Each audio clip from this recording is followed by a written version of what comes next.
ಮೊದಲೆಲ್ಲ ಆದರೆ ಕುತ್ಕೊಂಡು ಬರೆದು ಯೋಚನೆ ಮಾಡಿ ಒಂದು 100 ಸರಿ ತಿದ್ದಿ ಅದಾದಮೇಲೆ ಅದನ್ನು ಪೋಸ್ಟ್ ಮಾಡ್ತಾಯಿದ್ದೆ. ಇವಾಗ ಹಂಗೆ ಇಲ್ವಲ್ಲ, ಇಮಿಡಿಯೇಟ್ ಪೋಸ್ಟ್ ಮಾಡ್ಬೋದಲ್ಲ. ಹಿಂಗೆ ಬರೋದು ಹಿಂಗೆ ಪೋಸ್ಟ್, ಅವ್ರಿಗೆ ಅದು ಸರಿನೋ ತಪ್ಪು ಅಂತ ಯೋಚನೆ ಮಾಡೋ ಅಷ್ಟರಲ್ಲಿ ಪೋಸ್ಟ್ ಮಾಡಿಬಿಟ್ಟಿರ್ತಾರೆ.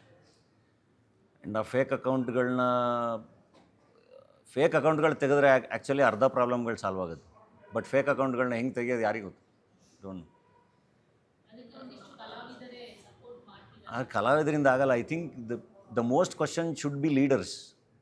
ನಮ್ಮನ್ನು ಆಳ್ತಿರೋರನ್ನ ಜಾಸ್ತಿ ಕ್ವಶನ್ ಮಾಡಬೇಕಲ್ಲ ನಾವು. ಅವ್ರನ್ನ ಕ್ವಶನ್ನೇ ಮಾಡ್ತಾಯಿಲ್ಲ. ಐ ಥಿಂಕ್ ನಾವು ಡಿವೈಡ್ ಆಗಿಬಿಟ್ಟಿದ್ದೀವಿ. ಅಂದರೆ ಹೆಂಗೆ ಅಂದರೆ ಇವರು ನಾನು ಇವ್ರ ಕಡೆ, ನಾವು ಇವ್ರ ಕಡೆ ಅಂತ. The most question should be leaders. ಜನ ಅವ್ರನ್ನ ಪ್ರಶ್ನೆ ಮಾಡೋದು ನಿಲ್ಲಿಸ್ಬಿಟ್ಟಿದ್ದೀವಿ. ಪಕ್ಷಾತೀತವಾಗಿ ಸಾವಿರಾರು ಕೋಟಿ ಲಕ್ಷಾಂತರ ಕೋಟಿ ಮಾಡ್ಕೊಂಡವರೆಲ್ಲ ಆರಾಮಾಗಿದ್ದಾರೆ. ನಾವು ಕ್ವಶನ್ ಮಾಡೋದು ನಿಲ್ಲಿಸಿದ್ದೀವಲ್ವಾ. ನಾನು ಬಿರಿಯಾನಿ ತಿಂದಿದ್ದಕ್ಕಿಂತ ಅವ್ರು ಎಷ್ಟೆಷ್ಟು ತಿಂತಾ ಇದ್ದಾರೆ ಅನ್ನೋದು ಕ್ವಶನ್ ಮಾಡಬೇಕಲ್ವ ಜನ. ನಮ್ಗೇನು ಬೇಕು, ನಮ್ಗೇನು ಆಗ್ತಾಯಿದೆ, ಏನು ಆಗ್ತಾಯಿಲ್ಲ, ನಾವು ಓಟಾಗಿ ಕಳಿಸಿದ್ದೀವಿ. ಪಕ್ಷಾತೀತವಾಗಿ ಅವ್ರನ್ನ ಕ್ವಶನ್ ಮಾಡಬೇಕು. ಲೀಡರ್ಸ್ ಜನಕ್ಕೆ ಹೆದರ್ಕೋಬೇಕಲ್ವಾ.